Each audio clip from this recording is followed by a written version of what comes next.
بسم الله الرحمن الرحيم. السلام عليكم ورحمة الله وبركاته. إن الحمد لله نحمده ونستعينه ونستغفره ونعوذ بالله من شرور أنفسنا وسيئات أعمالنا. من يهده الله فلا مضل له ومن يضلله فلا هادي له. أشهد أن لا إله إلا الله وحده لا شريك له، وأشهد أن محمدا عبده ورسول لا نبي بعده.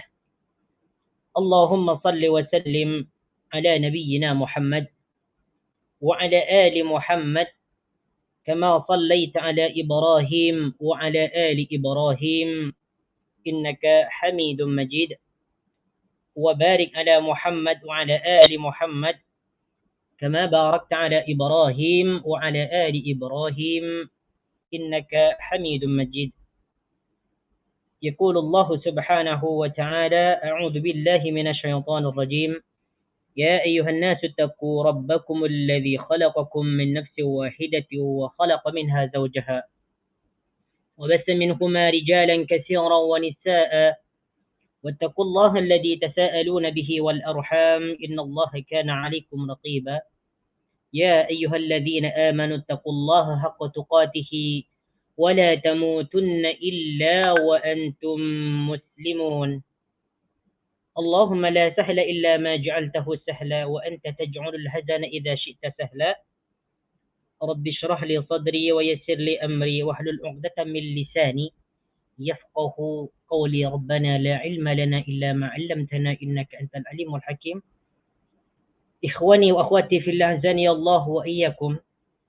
Jamaah Yayasan Taklim yang dimuliakan oleh Allah Subhanahu wa taala, pemirsa dimanapun Anda berada, pertama-tama kita bersyukur kepada Allah Subhanahu wa taala dengan melafazkan kalimat yang sangat agung, yaitu kalimat yang mentiadakan segala puji yang baik kecuali bagi Allah Subhanahu wa taala, yaitu alhamdulillahi rabbil alamin. Kerana kita di pagi ini diberikan nikmat yang sangat agung, yaitu nikmat sihat dan nikmat masa yang sangat luas, sehingga dengan nikmat yang diberikan oleh Allah Subhanahu wa taala kepada kita, kita dapat mempergunakannya dalam hal kebaikan, yaitu menuntut ilmu, mempelajari tentang sunnah-sunnah ataupun hadis-hadis yang dianjurkan oleh baginda Nabi sallallahu alaihi wasallam untuk dikerjakan. Maka pada kesempatan kali ini insya-Allah taala kita akan memulakan kuliah kita yang bertajuk menghidupkan sunnah-sunnah yang ditinggalkan. Ini merupakan tajuk yang sangat penting, apatah lagi di zaman kita ini, di mana orang-orang Islam itu sudah mulai mengabaikan, bahkan dengan sengaja melupakan ataupun tidak mengerjakan sunnah-sunnah yang sangat dianjurkan oleh baginda Nabi sallallahu alaihi wasallam. Padahal sunnah itu amatlah penting bagi mereka, karena sunnah itu memiliki kedudukan yang sangat tinggi di sisi Allah Subhanahu wa taala setelah Al-Qur'anul Karim. Bahkan baginda Nabi sallallahu alaihi wasallam bersabda, hadis ini diriwayatkan oleh Imam Malik dalam Al-Muwatta. Rasulullah sallallahu alaihi wasallam bersabda, "Taraktu fiikum amrayn, imma in tamassaktum bihima lan tadillu abada, al-kitaba wa sunnat nabiyhi atau sunnat rasulih." Aku tinggalkan dua pustaka, dua peninggalan yang sangat penting bagi kalian semua, di mana apabila kalian berpegang teguh kepadanya, yaitu kepada Al-Quran dan Sunnah, maka kalian dijamin tidak akan sesat selama-lamanya. Ini menunjukkan bahwasanya Al-Quran dan Sunnah memiliki peran yang sangat penting di dalam memberikan petunjuk kepada manusia agar mereka itu melakukan hal-hal yang baik. Tuan-tuan, puan-puan yang dirahmati oleh Allah Subhanahu wa taala, kemudiannya banyak di antara kita yang mengaku bahwasanya kita itu mencintai Nabi. We love Prophet Muhammad sallallahu alaihi wasallam. Kalau kita tengok, kalau kita perhatikan, banyak stiker-stiker yang ditampal di dalam kereta, ataupun ditampal dalam motor, ataupun ditampal dalam dinding-dinding, ataupun pintu-pintu rumah dan sebagainya. Banyak kita tengok di sana terdapat bacaan, aku cinta baginda Nabi Muhammad sallallahu alaihi wasallam. I love Prophet Muhammad sallallahu alaihi wasallam. Ini menunjukkan mereka itu sangat mencintai Rasulullah sallallahu alaihi wasallam. Tetapi ironinya, kebanyakan daripada kita itu hanya sekedar mengucapkan cinta melalui lisan sahaja. Terkhususnya pada zaman ini. Saya cinta Nabi, saya ingin mengikuti Nabi, saya cinta Allah dan sebagainya. Ini hanya merupakan omongan kosong. Banyak yang demikian. Pada kenyataannya, kecintaan itu tidak dibuktikan dengan pengamalan-pengamalan sunnah yang telah diperintahkan oleh Rasulullah sallallahu alaihi wasallam. Maka sunnah-sunnah baginda Nabi ini mulai tersingkirkan. Mulai dilupakan, mulai ditinggalkan. Bahkan mereka itu tidak menghiraukan amalan-amalan sunnah.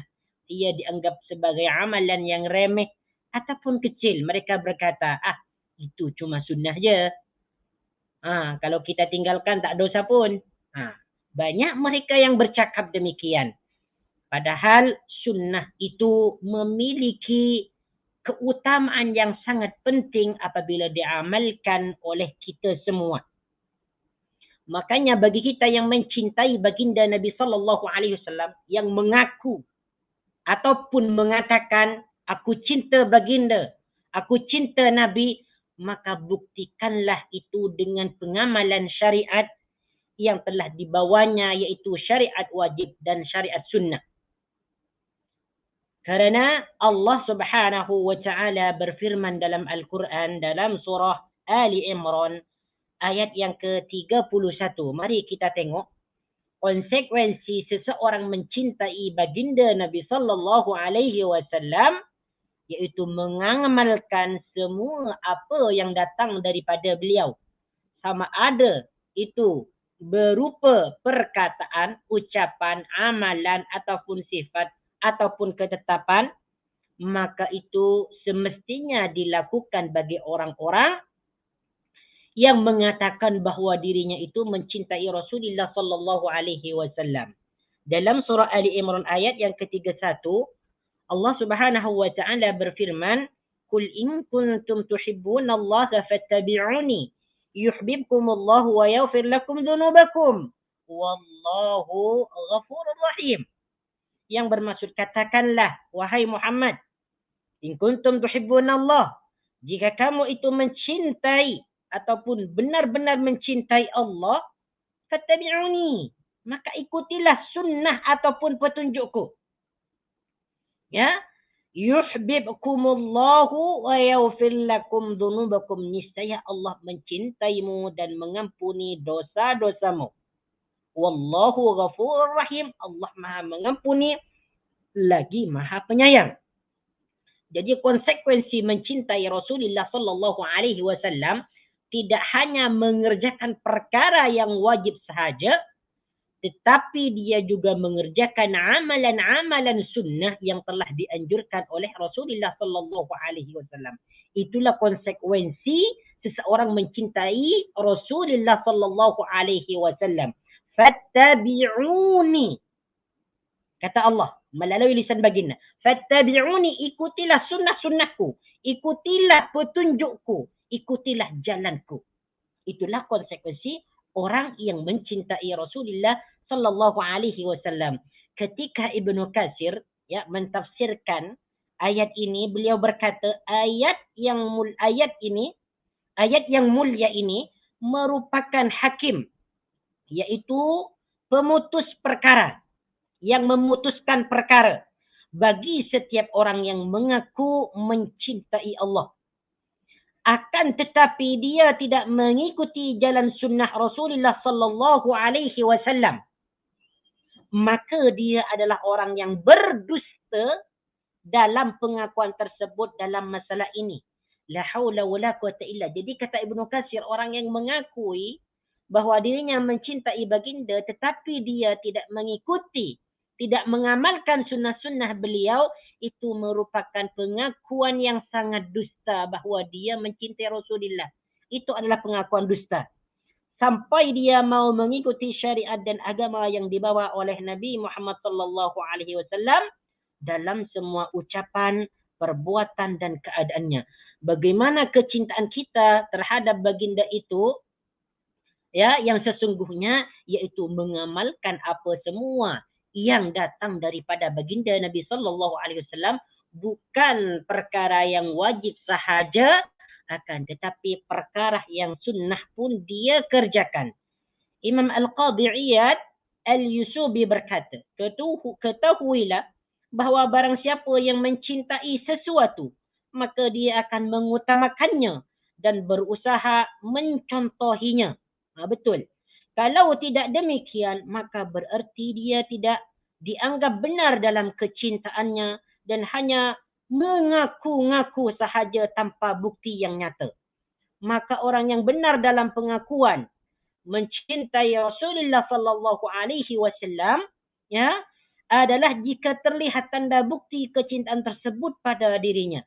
Tanda bukti cinta itu kepada baginda Nabi sallallahu alaihi wasallam yang utama adalah dengan mencontohi beliau, ya, menghidupkan sunnahnya. Ini bukti-bukti cinta, bukti-bukti cinta kepada baginda Nabi sallallahu alaihi wasallam yang paling utama adalah mencontohi beliau dalam keadaan apapun. Dari segala sisi, ya, dari segala sisi, dalam perbuatan, cara berucap, cara solat, cara makan, cara menunaikan haji, berpuasa dan sebagainya. Ya. Kemudian mengikuti semua ucapan dan perbuatannya, melaksanakan segala perintah dan menjauhi larangannya, serta menghiasi diri dengan adab-adab ataupun etika yang beliau contohkan dalam keadaan susah maupun senang, dan lapang maupun sempit. Inilah kita apabila mau dikatakan sebagai pengikut ataupun umat Nabi sallallahu alaihi wasallam yang betul-betul mencintai beliau 100%. Bahkan di antara kita, ya, yang mengaku mencintai baginda Nabi sallallahu alaihi wasallam, dia jarang mengerjakan amalan sunnah. Justru apa yang dia lakukan iaitu sesuatu yang tidak pernah dicontohkan oleh baginda Nabi sallallahu alaihi wasallam. Adakah ini mau dikatakan sebagai pengikut Nabi yang sejati ataupun pecinta Nabi yang sejati? Tidak. Kenapa? Karena dia tidak mengamalkan apa yang dianjurkan oleh baginda Nabi, bahkan ataupun justru dia memilih jalan yang lain yang tidak pernah dicontohkan oleh beliau sallallahu alaihi wasallam. Ikhwani wa akhwati fillah, azani Allah wa iyyakum.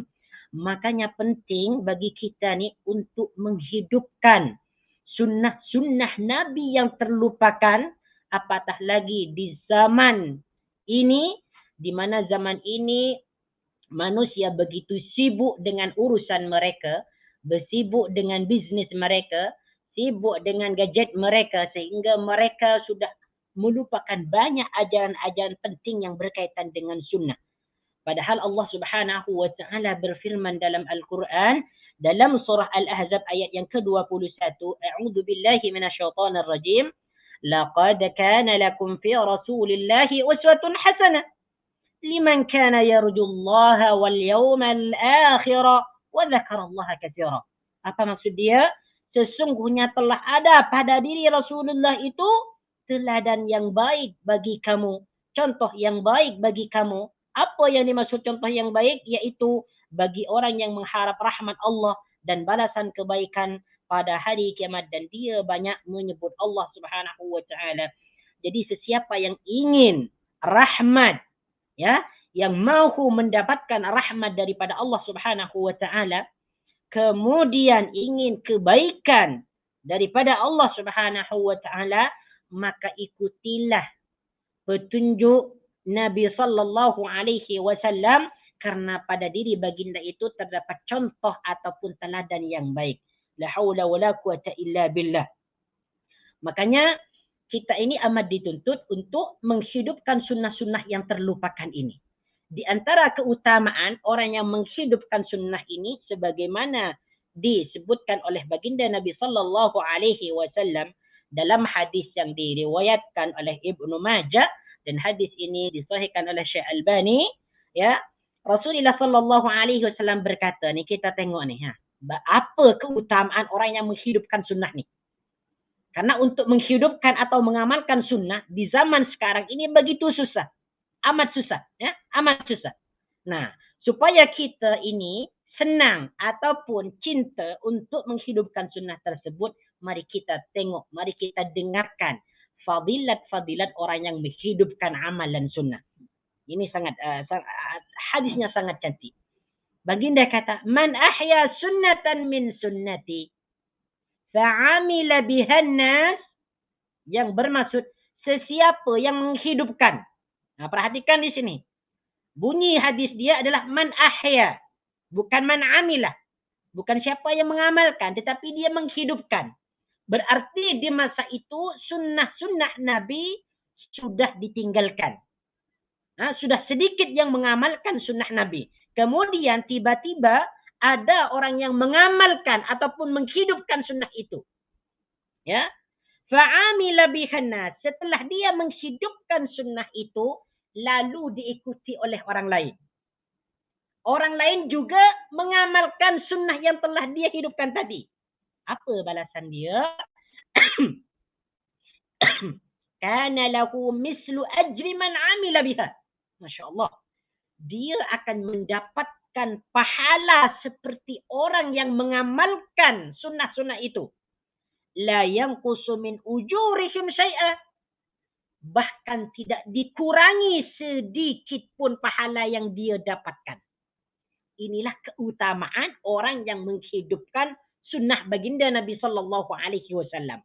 Yang pertama, dia akan mendapatkan pahala menghidupkan sunnah. Ini keutamaan yang pertama. Mendapatkan pahala menghidupkan sunnah Nabi. Yang kedua, dia mendapatkan pahala mengamalkan sunnah Nabi. Jadi beza nih. Menghidupkan sunnah Nabi dengan mengamalkan sunnah Nabi. Nah, dua pahala dah. Dua pahala. Kemudian yang ketiga, dia mendapatkan pahala orang yang mengikuti amalan tadi. Kita mengamalkan sunnah, seperti contoh, kita berkumur-kumur ataupun menyedot air. Menyedot air ke dalam hidung. Lalu dilihat oleh orang lain. Ataupun orang lain tersebut bertanya kepada kita, adakah ini ada dalilnya daripada sunnah? Kemudian kita jawab, iya. Lalu dia mengamalkan juga. Dia berkumur-kumur, menyedot air ke dalam hidung. Maka kita akan mendapatkan pahala dia. Sama dengan dia kerjakan pahalanya. Kalau dia contoh dapat 100 pahala, maka kita akan mendapatkan 100 pahala. Nah, inilah keagungan, kemuliaan, fadilat mengamalkan ataupun menghidupkan sunnah-sunnah Nabi sallallahu alaihi wasallam yang sudah ditinggalkan. Marilah kita tuan-tuan puan-puan yang dirahmati oleh Allah Subhanahu wa taala, mari kita bersungguh-sungguh di dalam menghidupkan sunnah-sunnah, ya. Sunnah-sunnah yang sudah ditinggalkan sebagaimana yang akan dipelajari dalam buku ini. Kalau kita tengok ni, ulama-ulama dahulu ni. Ulama-ulama dahulu, macam mana keadaan mereka ketika mereka itu melakukan amalan sunnah. Ya, coba kita tengok ni. Imam Bukhari mengatakan, orang Muslim yang paling utama adalah orang yang menghidupkan sunnah. Menghidupkan sunnah. Itulah orang yang paling utama. Bukan orang yang mempunyai harta benda, bukan orang yang mempunyai kereta yang banyak, tetapi mereka adalah orang menghidupkan sunnah. Sunnah-sunnah apa saja yang telah ditinggal, iaitu sunnah-sunnah Rasulullah sallallahu alaihi wasallam yang telah ditinggalkan manusia. Maka bersabarlah wahai pecinta sunnah, kerana sesungguhnya kalian adalah orang-orang yang paling sedikit jumlahnya di kalangan manusia. Semoga kita termasuk kepada orang yang jumlahnya sedikit ini. Siapa yang jumlahnya sedikit kata Imam Bukhari? Yaitu orang yang mengamalkan sunnah. La haula wa la quwata illa billah. Nah, tengok lagi. Bahkan ulama-ulama dahulu tu, kalau dia tidak mengetahui amalan sunnah, maka mereka merasa rugi. Merasa celaka. Sebagaimana disebutkan dalam sebuah kitab, Imam Ahmad mengatakan, ya, kata beliau ni, kata Imam Ahmad bin Hanbal, ketika dia mendengar satu sunnah, ya, sebagaimana yang terjadi pada Imam Ahmad bin Hanbal, ketika dia mendengar satu sunnah yang belum sampai kepada beliau sebelumnya, apa yang beliau katakan? Beliau mengatakan inna lillahi wa inna ilaihi raji'un. Jadi apabila ada ulama dahulu ni, apabila beliau tidak mendengar amalan sunnah, ada satu sunnah yang beliau belum dengar lagi, maka beliau mengatakan inna lillahi wa inna ilaihi raji'un. Maka padahal ini merupakan kalimat istirja. Kalimat istirja itu apabila kita diucapkan apabila ada musibah ataupun kematian, kan. Tetapi ulama dahulu ni, terutamanya Imam Ahmad bin Hanbal, apabila belum lagi mendengarkan satu sunnah ataupun satu sunnah belum diamalkan lagi, tiba-tiba dia mendengar amalan sunnah, dia langsung mengatakan inna lillahi wa inna ilaihi raji'un. Kata beliau, satu sunnah dari sunnah Rasulullah sallallahu alaihi wasallam belum sampai kepadaku sebelum ini. La haula wala quwata illa billah. Ya, jadi marilah kita belajar sunnah-sunnah yang telah banyak ditinggalkan di dalam masyarakat kita, di mana amalan-amalan sunnah ini memiliki keutamaan yang sangat agung. Baik. Adapun buku yang akan kita pakai dalam kuliah kita ini, iaitu buku menghidupkan sunnah-sunnah yang terlupakan. Buku ini silakan antum boleh beli nanti ya di Shopee. Nanti antum yang belum beli lagi, silakan tengok dalam dalam info kuliah. Di situ ada keterangan untuk membeli buku di Shopee. Lebih kurang kalau tak silap harganya dalam 22 macam tu. Dan ini merupakan cetakan yang kedua, ya. Cetakan yang terakhir iaitu 2018. Okey. Menghidupkan sunnah-sunnah yang terlupakan. Penulis dari buku ini adalah seorang perempuan. Nama dia adalah Haifa binti Abdullah Ar-Rasid. Orang Arab Saudi, ya. Haifa binti Abdullah Ar-Rasid. Beliau mengumpulkan amalan-amalan sunnah yang diambil dari beberapa kitab. Jadi dikumpulkan, diringkaskan. Kalau tak silap ada beberapa ni. Ada sebanyak ada... Okey, saya tengok dulu, ya. Ada 313, ya. Sekejap. 313, ya. Kalau kita tengok dalam dalam isi kandungan, lebih kurang daripada ni lah, daripada 200 amalan sunnah ni lah. Lebih kurang macam tu. Nanti kita tengok lagi. Takut ada silap. Ya. Silakan, ya. Silakan bagi antum yang mau beli, silakan dibeli dulu. Jadi ini sebenarnya ini adalah buku terjemahan yang diterjemahkan oleh seorang ustaz yang bernama siapa ni? Ustaz siapa ni? Disebutkan di sini, ya. Nanti tengok lagi, ya. Tak disebutkan di sini. Penterjemah Darwis, Ustaz Darwis LC. Ya. Judul atau tajuk asal dari buku ini adalah Al-Wasiyatu bi Ba'di Sunan Shibhil Mansiyah. Tajuk asal dari buku ini adalah Al-Wasiyatu bi Ba'di Sunan Shibhil Mansiyah, yaitu wasiat mengamalkan sunnah-sunnah yang sudah terlupakan. Kemudian diterjemahkan dalam tajuk buku itu, menghidupkan sunnah-sunnah yang terlupakan. Semoga yang menulis ini dan yang menterjemahkan dan yang mengusahakan buku ini, semoga diberikan pahala yang tiada batas oleh Allah Subhanahu wa taala. Semoga mereka itu ditempatkan nanti di dalam syurga yang paling tinggi bersama baginda Nabi sallallahu alaihi wasallam dan juga kita yang mempelajari buku ini. Okey. Baik, tuan-tuan puan-puan yang dirahmati oleh Allah Subhanahu wa taala, menghidupkan sunnah-sunnah yang terlupakan. Nah, apa yang dimaksud sunnah-sunnah yang terlupakan dalam buku ini? Adakah ia sunnah wajib ke ataupun sunnah yang dianjurkan? Sebab sunnah itu ada dua. Ada sunnah yang berbentuk perintah wajib. Ada sunnah yang berbentuk perintah anjuran. Ataupun sunnah itu sendiri. Ya, nah, mari kita tengok ataupun buka buku kita muka surat yang ke-19. Ana tak mungkin membaca semua mukaddimah ini. Ana ringkaskan saja tadi itu ya. Okey, muka surat yang ke-19. Muka surat yang ke-19, ya, sebagaimana yang sudah kita ketahui bahawa sunnah secara bahasa itu adalah jalan. Sama ada jalan baik ke ataupun buruk itu disebut sunnah. Sama ada jalan baik ataupun buruk itu disebut sunnah. Okey, dah dijawab tadi ya. Dah dijawab untuk apa tajuk buku ini adalah menghidupkan sunnah-sunnah yang terlupakan. Silakan beli dalam ataupun langsung searching dalam Shopee itu. Okey, baik. Tu dah dihantar dah. Dah dihantar. Silakan antum boleh beli di sana ya. Naam. Baik. Pengertian sunnah yang dimaksud dalam buku ini. Maksudnya menghidupkan sunnah-sunnah apa? Adakah menghidupkan sunnah yang wajib ke ataupun sunnah yang dianjurkan? Nah, mari kita tengok. Kita baca. Pengertian sunnah di dalam buku ini adalah segala sesuatu yang ditetapkan dari Nabi sallallahu alaihi wasallam, baik berupa ucapan, perbuatan atau takrir, persetujuan Nabi yang disunnahkan oleh beliau dan tidak diwajibkan. Nah, ini yang dimaksud sunnah-sunnah yang akan kita pelajari dalam buku ini. Maksud sunnah-sunnah tersebut segala sesuatu ya yang ditetapkan oleh baginda Nabi sallallahu alaihi wasallam, sama ada perbuatan ke ataupun ucapan ke ataupun ketetapan ke, dan itu merupakan anjuran, bukan wajib.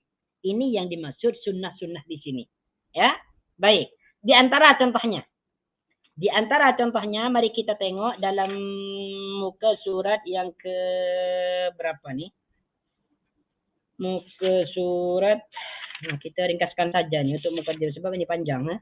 Ini tak perlu untuk kita ni lah. Baik. Coba buka muka surat yang ke ni, yang ke-22. Buka surat 22. Ya, sebagaimana sudah disebutkan tadi bahawa sunnah itu merupakan segala sesuatu yang datang daripada baginda, sama ada berbentuk perbuatan ataupun ucapan ataupun penetapan ataupun sifat. Dan itu merupakan bentuk anjuran, bukan wajib. Ini yang dimaksud sunnah dalam buku ini. Contohnya, muka surat 22, amalan sunnah menurut Rasulullah. Amalan sunnah yang bersifat perbuatan diantaranya adalah seperti hadis yang diriwayatkan oleh Imam Muslim. Ini contoh amalan sunnah yang berbentuk fi'liyah, berbentuk perbuatan. Ya, daripada Aisyah radhiyallahu anha, baginda Nabi sallallahu alaihi wasallam bersabda, "Rak'atul fajri khairun minad dunya wa ma fiha." Ini belum lagi kita masuk pada pembahasan ya. Ini contoh daripada sunnah-sunnah. Rak'atul fajri khairun minad dunya wa ma fiha. 2 rakaat salat fajar, salat sunnah sebelum subuh, lebih baik daripada dunia dan isinya. Ini merupakan contoh sunnah fi'liyah, sunnah perbuatan. 2 rakaat solat sunnah sebelum subuh itu lebih baik daripada dunia dan isinya. Lebih baik daripada dolar, lebih baik daripada rumah yang mewah, lebih baik daripada kereta BMW dan sebagainya. Ini contoh sunnah yang berbentuk perbuatan. Okey. Kemudian kita muka surat 23. Contoh sunnah perkataan ataupun ucapan. Di antara amalan sunnah yang bersifat ucapan adalah seperti hadis yang diriwayatkan oleh Imam Muslim dari Abu Hurairah radhiyallahu anhu bahawa Nabi SAW bersabda, la an aqula subhanallahi walhamdulillahi wa la ilaha illallah wallahu akbar ahabbu ilayya mimma tala'at alaihi syams. Aku mengucapkan subhanallahi, maha suci Allah, walhamdulillahi, segala puji bagi Allah, wa la ilaha illallah, dan tiada Tuhan selainnya, wallahu akbar, dan dia maha besar. Lebih aku cintai daripada tempat terbitnya matahari di dunia. La haula wa la quwata illa billah. Jadi sunnah mengucapkan perkataan ini, subhanallah walhamdulillah wa la ilaha illallah wa Allahu akbar. Seperti lagi contoh membaca salawat, istighfar, itu merupakan sunnah perbuatan ya. Baik. Okey, adalah. Kita langsung kepada pembahasan dia supaya lebih meringkaskan waktu. Baik. Silakan buka muka surat yang ke-37. Inilah merupakan di antara amalan-amalan sunnah yang terlupakan, yang ditinggalkan oleh kebanyakan masyarakat kita orang Islam. Kita tidak hanya mempelajarinya sebagai sesuatu yang dilupakan oleh masyarakat, oleh kebanyakan orang, tetapi kita ingin mengamalkan sunnah-sunnah tersebut. Karena sunnah-sunnah tersebut mulai ditinggalkan. Nah, inilah kita gunanya atau tujuan kita untuk mempelajari buku ini. Nah, silakan ya. Nanti apabila ada hal-hal yang paling penting atau yang penting, silakan garis bawahi dalam buku ini, ya. Garis bawahi apa yang menjadi ajaran penting ya. Walaupun kita sudah tahu, sudah belajar tentang buku ini ataupun pernah mendengar sebahagian hadis daripada buku ini, tidak mengapa kita ulangi, kita belajar lagi. Sebab belajar itu merupakan sesuatu yang sangat mulia di sisi Allah Subhanahu wa taala. Walaupun apa yang kita pelajari itu kita sudah mempelajarinya. Mungkin kita sudah lupa ataupun lalai ataupun apa dan sebagainya, kita ingat kembali. Sentiasa Allah Subhanahu wa taala akan memberikan kemudahan kepada kita, ya, kemudahan untuk masuk syurga bagi orang yang mencari ilmu. Man salika tariqan yaltamisu fihi ilman sahalallahu tariqan ilal jannah. Lebih kurangnya seperti itu. Sesiapa ya yang mencari ilmu, yang bergerak ataupun pergi mencari ilmu, maka Allah akan ya mempermudah jalannya dia untuk masuk syurga. Termasuk apa yang kita pelajari ini. InsyaAllah Subhanahu wa taala kita akan dicatat sebagai orang yang dimudahkan ya, yang dimudahkan untuk masuk syurga karena kita belajar ilmu Allah Subhanahu wa taala. Baik, bab yang pertama, ini bab penting. Bab yang pertama, sunnah seputar taharah. Ini sunnah-sunnah dalam taharah, dalam berwuduk. Banyak di antara kita ketika dia berwuduk, dia hanya melakukan perkara yang wajib. Yang penting wuduknya sah, dia sudah cukup. Padahal bukan seperti itu. Okey, memang sah wuduk dia. Cuman dia tidak mempunyai keutamaan sunnah. Ya, dia tidak mempunyai keutamaan atau pahala tambahan.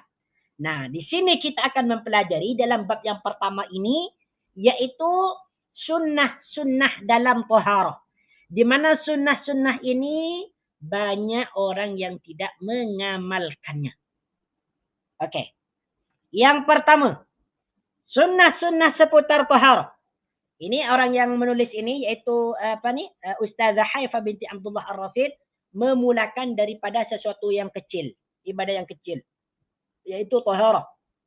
Bukan yang kecil, yang asas, yang bawah sekali. Baik. Yang pertama sunnah seputar taharah yaitu bersungguh-sungguh dalam istinsyak. Tengok ni. Bersungguh-sungguh dalam istinsyak. Apa yang dimaksud istinsyak? Istinsyak itu makna dia adalah menyedot air ke dalam hidung lalu dikeluarkan lagi. Itu yang dimaksud dengan istinsyak.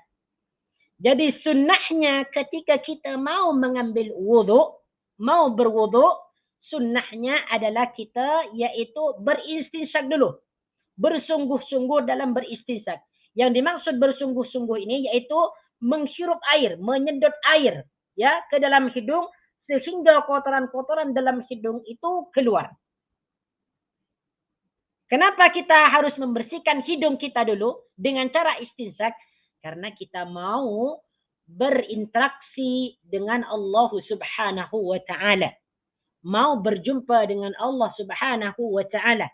Jadi semua anggota kita termasuk hidung itu dibersihkan dulu. Takut ada kotoran-kotoran yang menampal ataupun apa saja. Ada ingus ke apa saja ke, maka disunnahkan bagi kita itu untuk istinsyak, menyedot air ke dalam hidung. Hadis dia adalah dari Laqit bin Sabarah radhiyallahu anhu. Dia berkata bahwasanya Rasulullah sallallahu alaihi wasallam bersabda. Ini hadis dia. Perintah beristinsyak. Asbighil wudu wa khallil bainal asabi' wa baligh fil istinsyak illa an takuna shaiman. Hadis ini diriwayatkan oleh Imam Abu Dawud, kemudian At-Tirmidzi, ya, kemudian An-Nasa'i, kemudian Ibnul Jarud, Ibnu Khuzaimah dan Ibnu Majah. La haula wala quwwata illa billah. Ini banyak yang meriwayatkannya. Berarti hadis ini adalah hadis sahih. Yang pertama asbighil wudu, yaitu sempurnakan wudu. Macam mana cara menyempurnakan wudu? Yaitu mengerjakan semua sunnah wudu dan rukun wudu dan wajib wudu. Dikerjakan semua. Dikerjakan secara sempurna. Wa khallil bainal asabi, sela-selailah di antara jari jemari. Maksudnya sela ni, di sela-sela ni maksudnya dia kita sela-selakan jemari ini dengan air. Sebelum kita mengambil wudu, sela-selakan ni kalau ada air kita langsung air tu kita tengadahkan tangan kita lalu kita selahkan seperti ini. Ini sunnah dia. Seperti ini. Sebelum kita mengusap muka kita ataupun wajah kita. Ini dia maksud dengan khallil bainal asabi wa baligh fil istinsyak. Setelah kita menselai-selai jemari-jemari kita ni, lalu kita menyedot air ke dalam hidung. Jadi ambil air itu dengan tangan yang kanan, kemudian hirup, lalu kita berkumur-kumur, lalu kita buang. Nanti kita ada penjelasannya di sini. Ada penjelasannya nanti. Istinsyak itu dengan berkumur-kumur dilakukan secara bersamaan. Ya, perhatikan nih. Keterangan di bawah, ya. Hadis ini diriwayatkan oleh para imam ahli hadis dalam kitab-kitab mereka. Ibnul Mulakkin berkomentar, hadis ini disahihkan oleh para imam ahli hadis seperti At-Tirmidzi, Ibnu Khuzaimah, Ibnu Hibban, Al-Hakim dan Al-Baghawi. Maknanya hadis ini sahih. Yaitu perintah menyempurnakan wudu, perintah mensela-selai jari jemari, kemudian ya bersungguh-sungguh dalam istinsyak, menyedot air. Ya.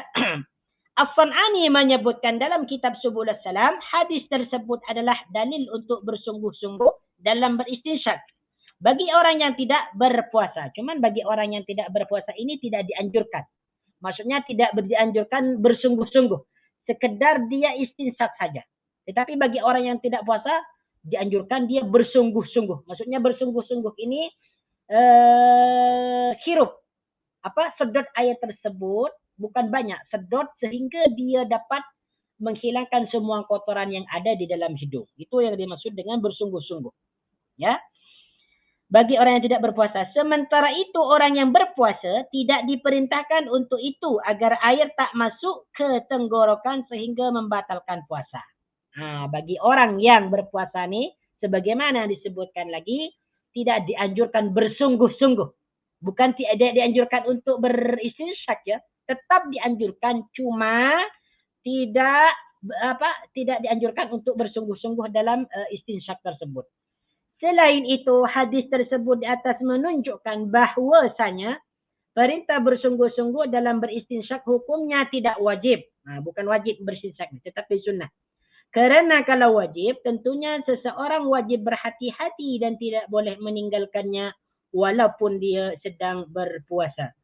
Pendapat yang sama juga disebutkan oleh Al-Bassam rahimahullahu ta'ala dalam kitabnya tawdihul ahkam min bulughil maram. Kalau nak penjelasan yang lebih luas lagi, silakan buka buku Tawdihul Ahkam min Bulughil Maram. Ini yang pertama ya. Jadi sunnah taharah yaitu sunnah berwuduk bersungguh-sungguh dalam istinsyak. Bahkan hal ini kadang kalau kita perhatikan ya di tempat surah ataupun musalla di masjid, kalau kita perhatikan macam jarang kita dapati orang yang menghirup air ke dalam hidung ni. Padahal dia adalah sunnah. Cuman bagi orang yang pertama kali berbuat istinsyak ni, menyedot air ke dalam hidung, mungkin dia akan merasakan panas dalam hidung sebab dia tak terbiasa. Maka bagi kita yang belum biasa ni, hendaknya kita berlatih. Walaupun kita merasakan panas dalam hidung tu, tak apa, kita jadikan ianya sebagai latihan. Lama kelamaan dia akan terbiasa. Kadang anak pun sendiri ketika istinsyak ni, kalau dia terlalu bersungguh-sungguh, dia akan mulut dia akan panas sebab air masuk dalam hidung. Tapi kalau kita dah terbiasa, dah mengetahui cara menghirup air tersebut, insya-Allah kita boleh. Nanti anak akan praktekkan nanti macam mana cara menghirup macam mana caranya menyedot air tersebut ke dalam hidung. Allah akan praktekkan nanti ya. Yang kedua sunnah dalam taharah. Tengok tu. B. Madmadah dan istinsyak dilakukan 3 kali dengan satu telapak tangan. Ni cara menyedot air ke dalam hidung. Madmadah itu adalah berkumur-kumur. Dan istinsyak menyedot air dilakukan 3 kali dengan satu telapak tangan. Jadi madmadah itu ya berkumur-kumur dan menyedot air ke dalam hidung ni diulangi 3 kali. Dan menggunakan satu tangan saja. Bukan seperti ini. Bukan 2 tangan. Tetapi satu tangan saja. Ini yang sunnah. Al-Allama Ibn Al-Qayyim rahimahullahu ta'ala berkata, Rasulullah sallallahu alaihi wasallam menggabungkan berkumur-kumur dengan beristinsyak sekaligus. Beliau mengambil setengah air dari telapak tangan untuk berkumur-kumur dan setengahnya lagi untuk beristinsyak. Jadi caranya sebagaimana disebutkan oleh Imam Ibnul Qayyim mengatakan bahawa baginda Nabi sallallahu alaihi wasallam ketika berkumur-kumur dan menyedot air ke dalam hidung ini dilakukan bersamaan dengan menggunakan satu tangan sahaja. Jadi macam mana caranya? Contoh ya. Kalau Anda perhatikan sekarang. Ini air. Anggaplah ini adalah keran. Kemudian air tersebut kita hidupkan. Lalu kita tengadahkan air ni, tangan ni supaya dia dapat menyimpan air. Setelah tangan yang satu ini penuh dengan air, lalu kita masukkan ke dalam mulut untuk berkumur-kumur, ya. Setelah dimasukkan, setengahnya lagi disisakan untuk beristinsyak. Jadi kita hirup sambil kita sedot ke dalam hidung. Jadi yang pertama ni, apabila sudah terisi air semua ni, jadi kita bukan minum, masukkan ke dalam mulut sambil kita sedot ke dalam hidung kita. Setelah itu sumbat hidung kita, tutup, lalu kita berkumur-kumur. Setelah berkumur langsung kita keluarkan daripada hidung. Seperti itu. Jadi ini yang sunnah. Ini yang sunnah caranya ya. Jadi cara berkumur-kumur dengan istinsyak itu dilakukan 1 kali secara bersamaan. Dengan menggunakan 1 tangan. Bukan 2 tangan. Tetapi satu tangan. Ya. Maka untuk mengambil air tersebut, jari jemari kita harus kita rapatkan dulu. Bagi orang yang pertama kali melakukan ini seakan-akan dia susah. Dulunya ana seperti itu. Macam susah. Tetapi apabila dia sudah terbiasa, insyaAllah mudah. Makanya bagi kita ni yang belum yang tidak pernah mengerjakan seperti ini, dipraktikkannya, praktikkan. Jadi masukkan air itu ke dalam mulut kita untuk berkumur-kumur, kemudian hirup lagi. Jadi seperti ini. Kumur-kumur, sumbat hidung kita, muntahkan atau mengeluarkan, lalu hidung kita buka untuk mengeluarkan air tersebut. Ini yang sunnah. Itu yang sunnah ya.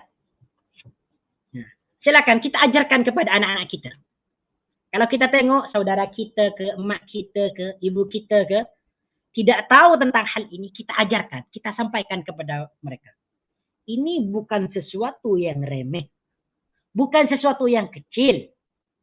Ya, apabila kita menunjukkan sesuatu, yaitu kita mengajarkan tentang madmadah ataupun istinsak dengan cara yang benar kepada orang lain, maka kita akan mendapatkan pahala seperti mana dia berbuat. Seperti mana pahalanya dia.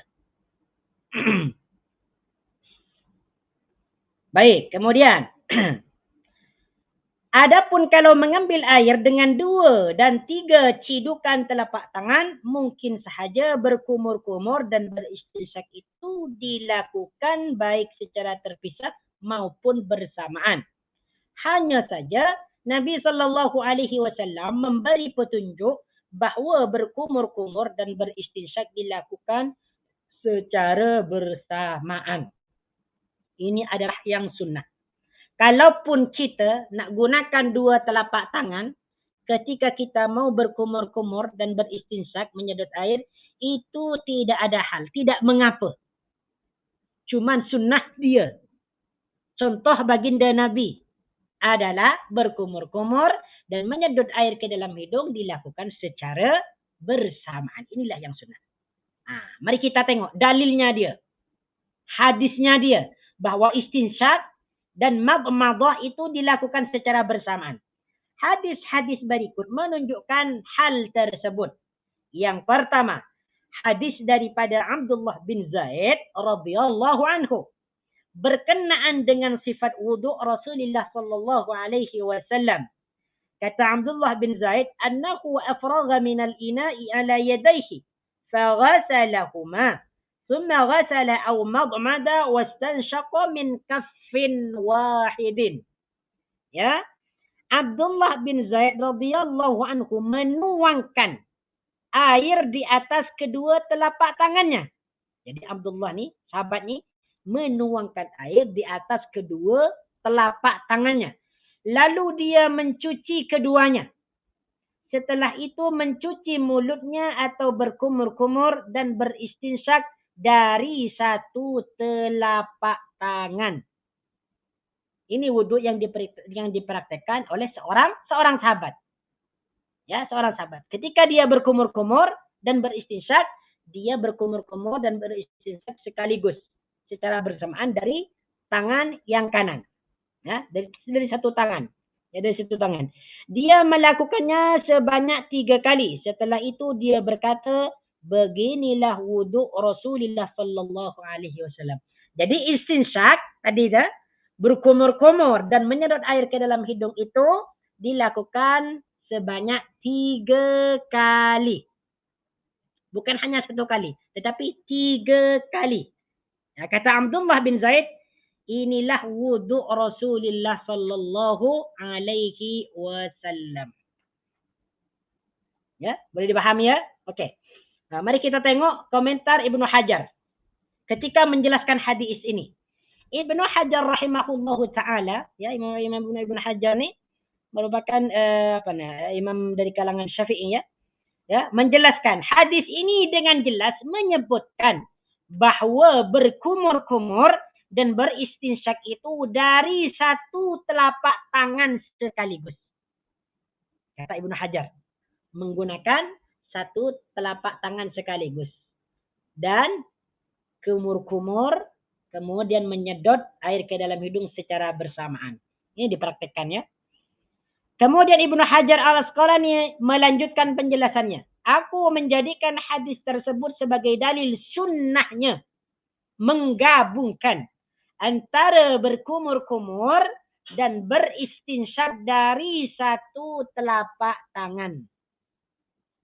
Nah, jadi ulama di kalangan Syafi'i ini sepakat bahawa yang sunnah, kata Ibnu Hajar ni, yang sunnah adalah beristinsak, berkumur-kumur dari 1 telapak tangan saja, bukan 2. Baik. Imam Nawawi rahimahullahu berkata, ini Imam Nawawi yang mensyarah Sahih Muslim. Ibnu Hajar yang mensyarah Sahih Bukhari. Hadis ini merupakan dalil yang jelas bagi madhab yang sahih dan terpilih bahawa sunnah dalam berkumur-kumur dan beristinsyak adalah dengan 3 cidukan telapak tangan. Pada setiap cidukannya ia berkumur-kumur sekaligus beristinsyak. Jadi kata beliau Imam Nawawi ini yang sunnah adalah berkumur-kumur ya dengan 1 telapak tangan ya sebanyak 3 kali. Di mana ketika melakukan berkumur-kumur dan beristinsyak menyedot air ke dalam hidung dilakukan secara bersamaan. Nah, ini kita praktekkan ya, praktekkan. Jangan lupa. Ajarkan kepada jiran, ajarkan kepada orang yang kita kenal ataupun kita tidak kenal. Ketika dia mengambil wudhu, lalu dia mengambil yang farduh saja, yang wajib saja, kita jelaskan. Ini yang sunnah, ini yang mempunyai fadilat dan sebagainya. Jelaskan kepada mereka. Tidak mengapa, ini merupakan perkara yang sangat mulia. Antum menjelaskan perkara ini kepada orang lain, antum akan mendapatkan pelbagai pahala. Yang pertama, Anda akan mendapatkan pahala menyampaikan kebaikan kepada orang lain. Yang kedua, Anda akan mendapatkan pahala seperti pahala dia ketika dia mengerjakan sesuatu itu. Nah, sekarang yang kedua, hadis yang kedua nih, yang menjelaskan tentang berkumur-kumur dan istinsyak dilakukan secara bersamaan. Dari Ibnu Abbas radhiyallahu anhuma, annahu tawadda'a faghasala wajhahu أخذ غرفة من ماء فمضمض بها واستنشق وقال هكذا رأيت رسول الله يتوضأ. Ini cerita Ibnu Abbas ketika mengambil wudhu. Ketika Ibnu Abbas mengambil wudhu, ya, dia membasuh muka. Jadi muka tu dibasuh, ya, wajahnya dibasuh. Akhadha ghurfatan min ma'in. Dia mengambil seciduk air, segayung air, ya. Kemudian dia berkumur-kumur dan beristinsyak dengan air tersebut. Perhatikan di sini, ya. Famadmada biha wastansyaqa. Ya.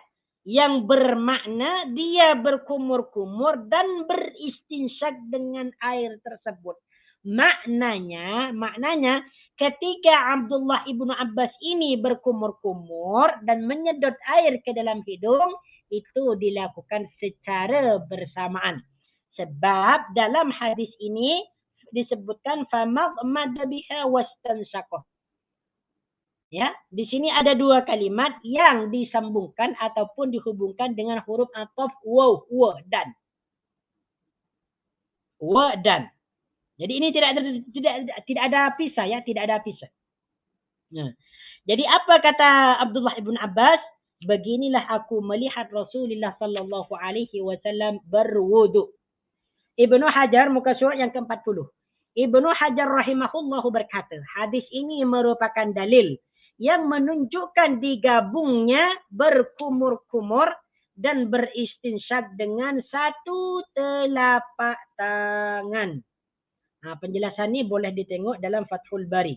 Kalau nak antum memerlukan penjelasan secara terperinci, silakan buka Fathul Bari jilid 1 muka surat 291.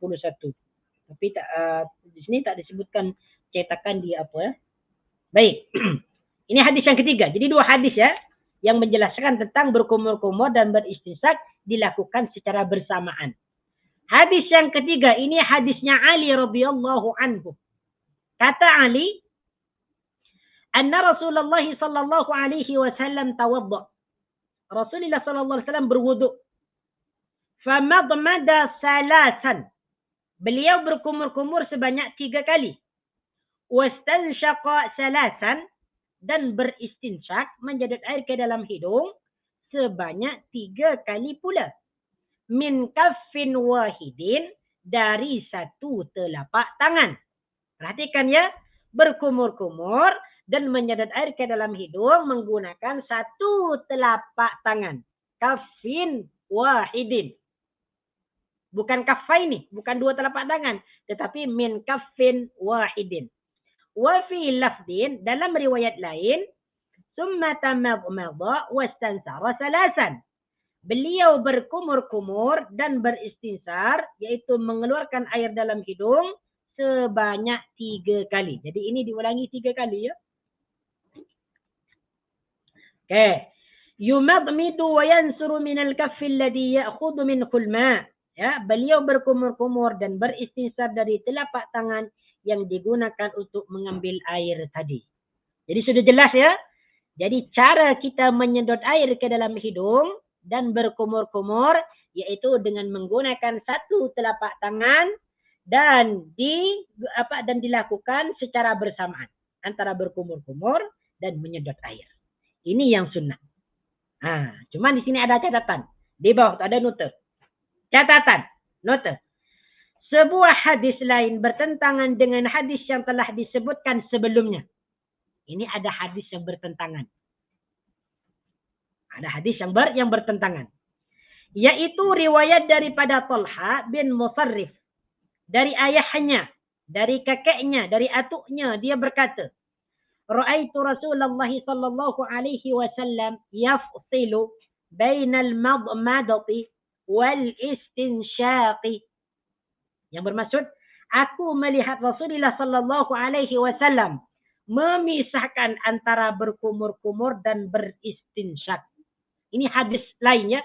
Ada hadis lain yang menjelaskan bahwa baginda Nabi sallallahu alaihi wasallam ya, itu antara berkumur-kumur dan beristinsyak ini dipisah. Tidak dilakukan secara bersamaan. Okay. Cuma muka surah 41 akan tetapi hadis tersebut statusnya dhaif, lemah. Hadis ini lemah nih. Yang menjelaskan bahwa baginda memisah antara berkumur-kumur dan menyedot air ke dalam hidung. Ini lemah hadisnya. Ya, karena ada dua alasan. Kenapa hadis itu dikatakan lemah? Di sini ada dua alasan. Yang pertama, Lais bin Abu Sulaim, salah satu perawi hadis ini adalah seorang yang dhaif. Dia adalah seorang yang dhaif. Ya. Kedua, Musarrif ayah Talha adalah orang yang majhul. Apa ini maksud majhul? Yaitu perihal dirinya tidak diketahui. Makanya hadis ini adalah dhaif. Walaupun hadis ini diriwayatkan oleh Imam Abu Daud. Tetapi status dia adalah dhaif. Jadi yang sahih adalah antara berkumur-kumur dengan menyedot air ke dalam hidung dilakukan secara bersamaan. Hadis ini juga didhaifkan oleh Ibnu Hajar rahimahullahu taala dalam Bulughul Maram dan Ibnul Mulqin serta Ibnul Mulqin serta Ibnu Hajar meriwayatkannya dalam At-Talkhisul Habir dari An-Nawawi dalam Tahzibul Asma' wal Lughat, yakni ungkapannya para ulama ahli hadis sepakat bahwa hadis tersebut dhaif. Jumhur ulama mengatakan hadis itu dhaif. Imam Ibnul Qayyim rahimahullahu menyebutkan dalam Zadul Ma'ad, tidak ada satupun hadis sahih yang menyebutkan pemisahan antara berkumur-kumur dengan beristinsyak, kecuali hadis riwayat Talha.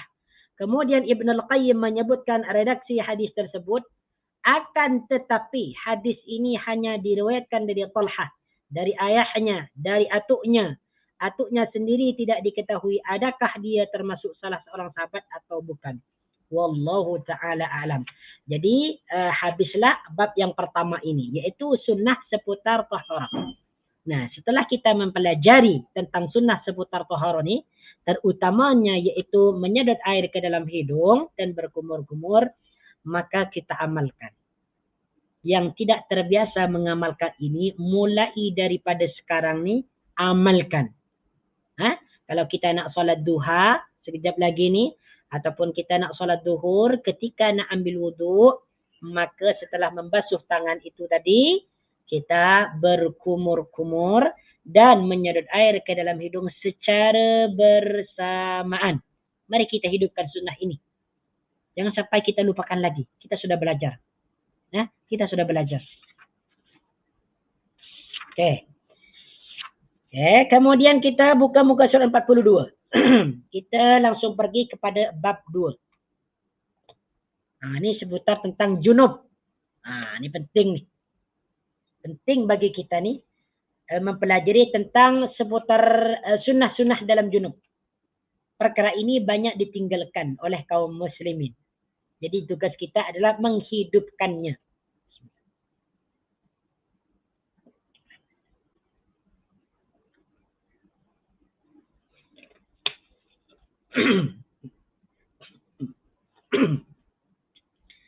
Bab 2. Sunnah seputar junub. Apa saja yang disunnahkan dalam junub. Ketika seseorang junub itu, lalu dia mau mandi junub ataupun mandi besar, apa yang disunnahkan kepada dia? Mari kita pelajari bersama. Sunnah-sunnah seputar junub. Wudu yang pertama adalah bagian E, yaitu wudu sebelum mandi junub dan tata caranya. Wudu sebelum mandi junub dan tata caranya. La haula wala quwata illa billah. Mungkin yang baru pertama mendengar penjelasan ini seakan-akan asing. Junub kan? Takkan junub itu kita mau mengambil wudu? Mungkin bagi orang yang pertama kali mendengarkan terasa asing ya, terasa asing. Namun inilah yang sunnah. Ya. Jadi bagi sesiapa yang ingin melakukan mandi junub setelah dia menjima istrinya, ya, ataupun yang perempuan tadi, ya, istrinya, maka sebelum mandi junub disunnahkan berwudu. Berwudu macam mana? Mari kita tengok penjelasan dia. Hadis dia daripada Aisyah radhiyallahu anhu ta'ala, dia berkata, Kana Rasulullah sallallahu alaihi wasallam idza ghtasala min al-janabati ghasala yadayhi thumma tawadda'a wudu'ahu lis-salati thumma yaghtasilu. Perhatikan nih. Hadis ini diriwayatkan oleh Imam Al-Bukhari nomor hadis 272 dan Muslim nomor hadis 316. Apa maksud dia? Bila Rasulullah sallallahu alaihi wasallam hendak mandi junub, mandi janabah, sama ada junub itu telah menjima istrinya, ya, beliau mencuci tangannya. Tangannya dicuci sebelum mandi. Cuci tangan dulu. Jangan terus siram air. Bukan. Rasulullah apabila hendak mau mandi junub, beliau mencuci tangannya. Tangannya dicuci dulu. Itu betapa indahnya Islam. Mengajarkan tentang kebersihan. Tangan dulu yang dicuci. Lalu berwudu seperti wudu hendak salat. La haula wala quwata illa. Setelah beliau mencuci tangannya, beliau berwudu seperti wudu mau salat. Seperti tadi, tangannya dibasuh, jari jemarinya semua digosok.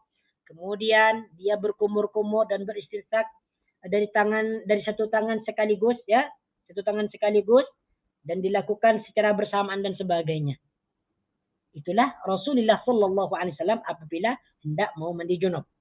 Baik, kita dengarkan penjelasan daripada Al-Hafidh Ibnu Daqiq Al-Aid berkata, perkataan Aisyah berwudu seperti wudu hendak salat menunjukkan sunnahnya mencuci anggota wudu terlebih dahulu sebelum memulai mandi junub. Hal ini tidak diragukan lagi. Jadi hadis tadi itu menunjukkan sunnahnya berwudu sebelum seseorang itu melakukan mandi junub. Imam Al-Bukhari memberikan tajuk untuk hadis ini, yakni bab al-wudu'u qabla al-ghusl. Sedangkan Imam Bukhari sendiri ketika menulis hadis ini, dia memberi tajuk dalam bukunya al-wudu'u qabla al-ghusl, yang bermakna wudu sebelum mandi junub. Ini maknanya ulama sepakat bahawa wudu adalah sunnah bagi seseorang yang ingin melakukan mandi junub. Pensyarahnya Al-Hafidh Ibnu Hajar rahimahullahu ta'ala mengatakan, yakni sunnahnya wudu sebelum mandi. Wallahu ta'ala alam. La hawla wala quwwata illa billah. Ini diingat ya. Ini perkara penting. Ini perkara penting. Dengarkan ya bagi suami ni. Bagi suami silahkan. Ini diajarkan kepada isteri antum. Apabila antum sudah mengetahui tentang sunnah ni, sunnah wudu sebelum melakukan mandi junub, ini tidak hanya diamalkan oleh antum sendiri, tetapi juga jelaskan kepada isteri antum. Ataupun jelaskan kepada emak, ayah kita, jelaskan kepada kawan kita. bahwa sunnahnya seseorang apabila ingin mandi junub itu berwuduk dahulu. Iaitu berwuduk seperti wuduknya salat. Ini yang sunnah. Yang kedua, ini hadisnya daripada Maimunah radhiyallahu ta'ala anha. Dia berkata, adnaitu li Rasulillah sallallahu alaihi wasallam ghuslahu minal janabati.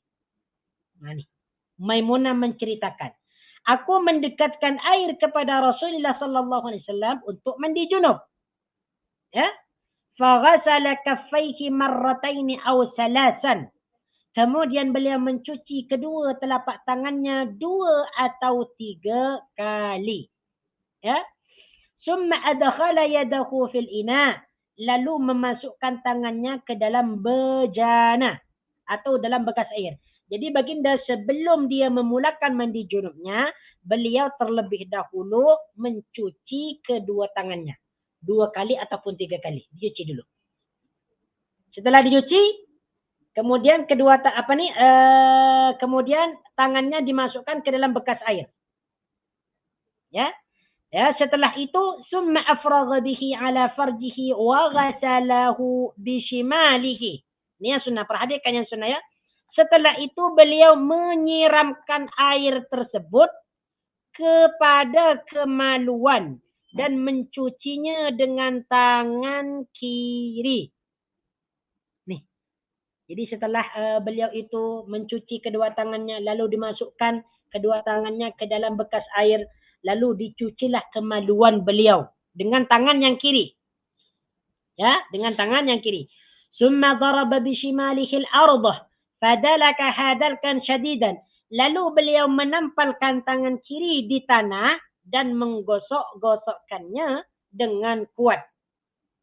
Jadi tangannya itu diletakkan ke tanah, mungkin ke debu ya, ke tanah, lalu digosokkannya ya kepada kemaluan itu dengan kuat. Lalu beliau berwuduk seperti wuduk untuk salat. Summa tawadda'a wudu'ahu li salat. Beliau berwuduk seperti wuduk untuk salat. Jadi kalau kita ni nak mandi junub ya, sama ada yang kita perempuan ke ataupun laki ya, sebelum kita berwuduk itu bersihkan tangan kita dulu, lalu bersihkan kemaluan kita. Setelah kita membersihkan tangan dan kemaluan kita, lalu kita berwuduk seperti wuduknya mengerjakan solat. Ini merupakan perbuatan baginda Nabi sallallahu alaihi wasallam. Okey, kemudian summa afraga ala ra'sihi salas hafanatin mil'a kaffaihi. Ya. Diteruskan dengan menyiramkan air sepenuh telapak tangan ke atas kepalanya sebanyak 3 kali. Ya. Okey, kemudian summa ghassala sa'ira jasadihi summa tanaha an maqamihi dhalika fa ghassala rijlaihi. Tengok ni. Sebelum mengguyurkan air ke seluruh badannya, sesudah itu beliau menjauh dari tempat mandinya lalu mencuci kedua kakinya. Ini sunnah seputar wuduk. Sunnah seputar junub. Jadi kalau kita nak mandi junub, yang pertama adalah cuci tangan kita, ya, kemudian bersihkan kemaluan kita dengan air, lalu kita mengambil wuduk seperti wuduknya kita mau salat. Selepas kita wuduk, lalu kita tuangkan air ke atas kepala kita dan basahi semua badan kita. Ini yang sunnah.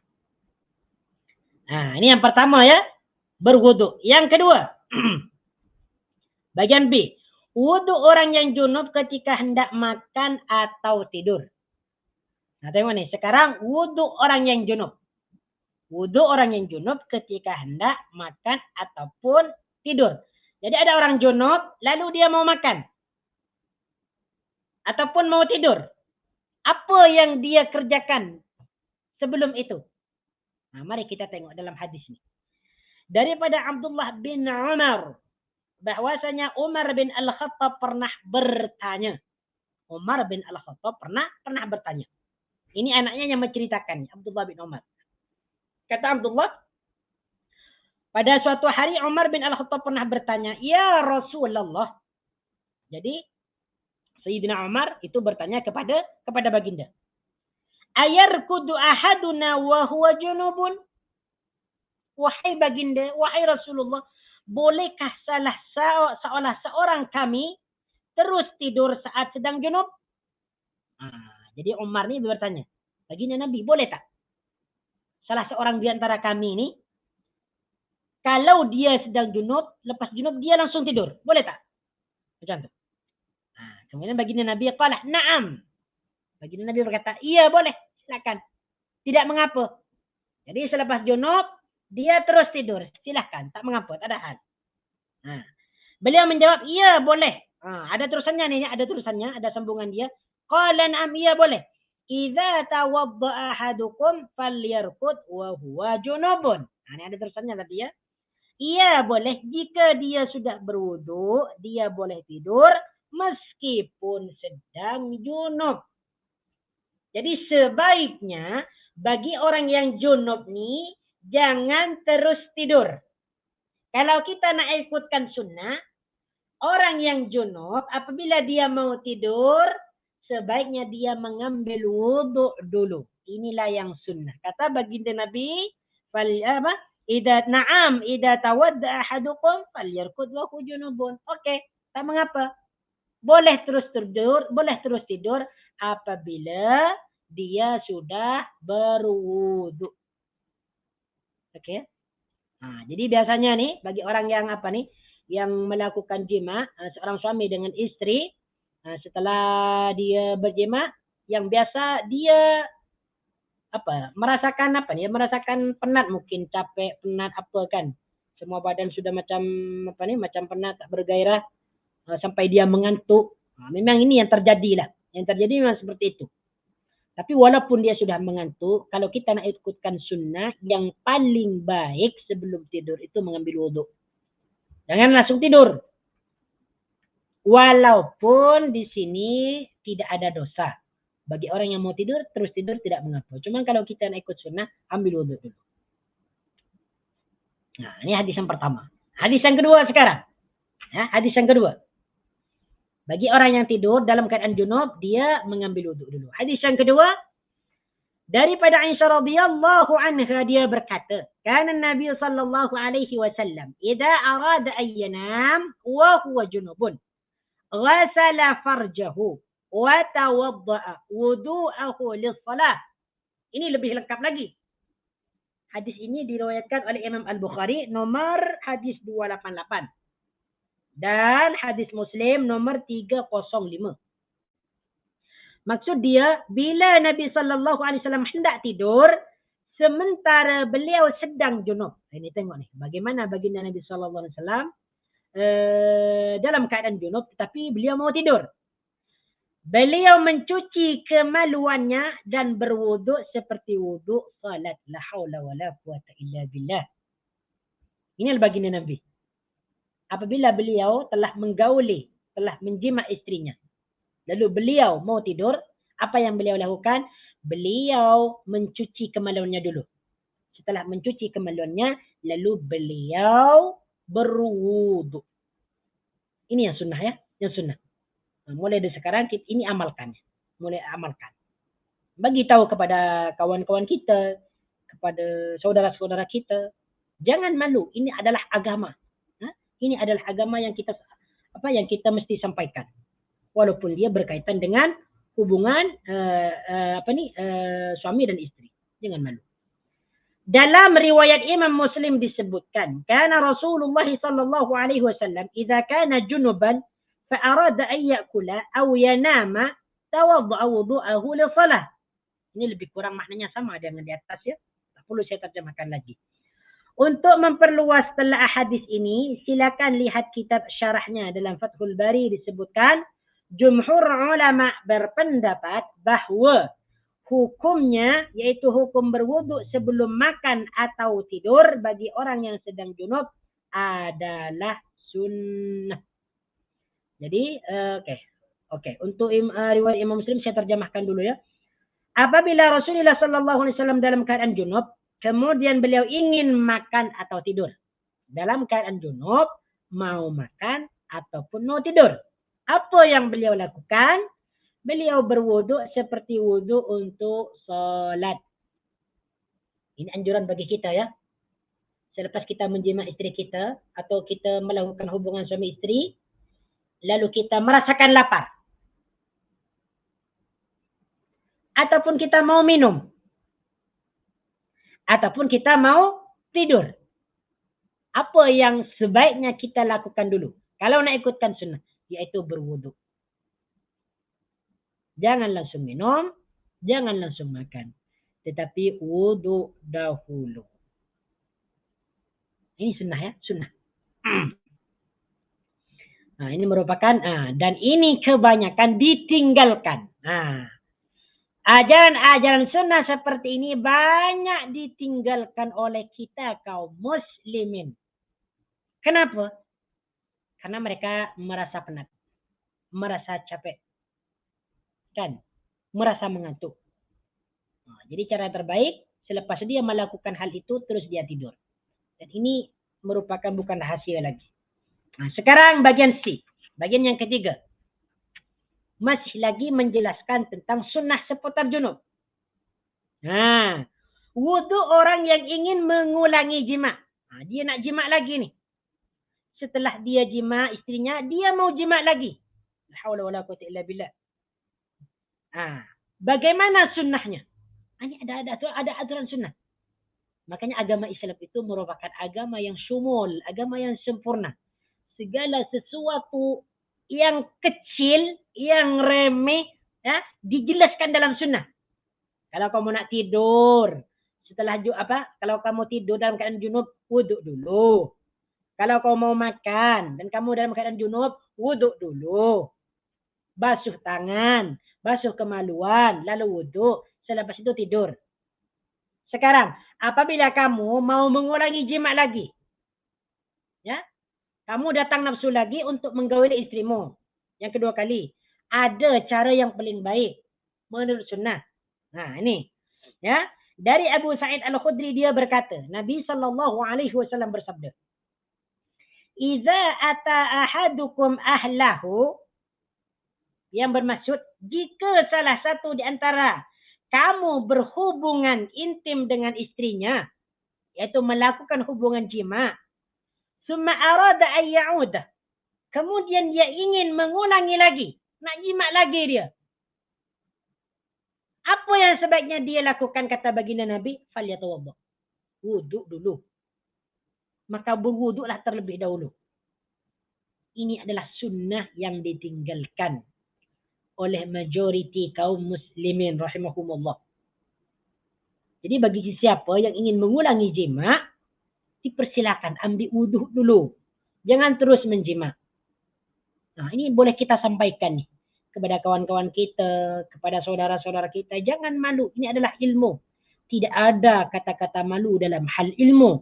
Sekalipun ilmu tersebut menjelaskan tentang privasi ataupun berhubungan dengan jima dan sebagainya, tak perlu malu. Kita boleh tulis dengan WhatsApp ataupun dengan apa ya. Cara-cara yang lah, cara-cara yang baik, cara-cara yang halus. Tengok penjelasan dia, muka surat 45.